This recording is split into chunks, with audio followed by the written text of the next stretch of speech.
Depuis la semaine dernière, Mathilde Seigner joue le rôle de Simone Signoret dans la pièce de théâtre Bungalow 21, réalisée par Benjamin Castaldi. De passage dans Télématin, la comédienne encense le petit-fils de son personnage.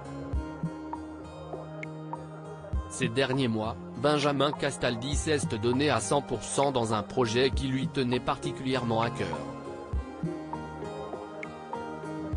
En effet, l'ex-chroniqueur de Touche pas à mon poste a donné vie à une pièce de théâtre consacrée à ses grands-parents.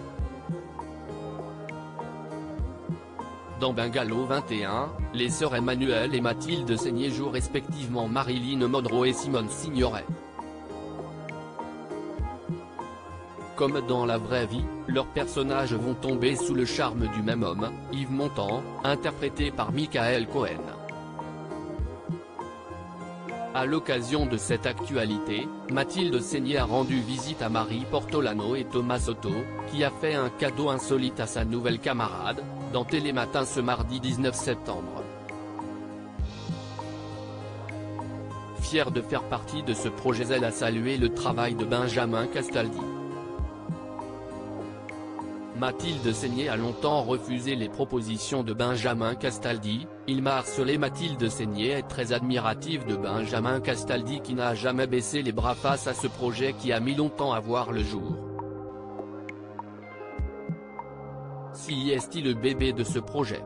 Ça fait 6 ans qu'il est sur ça, si est-il vraiment un hommage à sa grand-mère? Il est très investi, confie-t-elle. En effet, avant de monter sur les planches, celle qui incarne sa grand-mère a longtemps refusé les propositions de Benjamin Castaldi qui ne voyait personne d'autre dans ce rôle. Il m'a d'abord harcelé pendant 4 ans pour jouer Simone Signoret. Je lui disais non, non, non. Il ne voulait que moi. La star du film Retour chez ma mère n'était pas prête.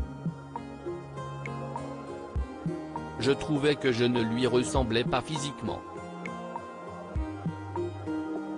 J'avais peur, confie-t-elle. Comment sa sœur Emmanuelle Seigner est devenue Marilyn Monroe, mais 4 ans plus tard, Mathilde Seigner a changé Davis.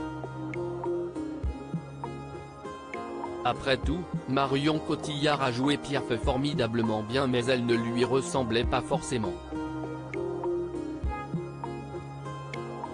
Je me suis débarrassée un petit peu de tout ça, explique-t-elle. L'actrice a donc surmonté ce manque de confiance en elle qu'elle éprouve pour se lancer dans l'aventure.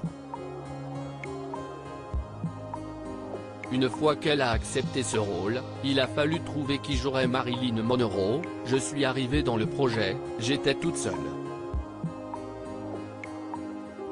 Il n'y avait aucun acteur. Finalement, à force de suggérer des noms, Mathilde Seigner a évoqué celui d'Emmanuelle. On était tous dépités dans un café et j'ai dit pourquoi pas ma sœur. Idée folle, mais c'était mon idée et je suis fière, raconte-t-elle. Dans la foulée, cette dernière a lu le script et a tout de suite accepté. Elle est très exigeante, elle a lu, elle a aimé et elle m'a dit oui.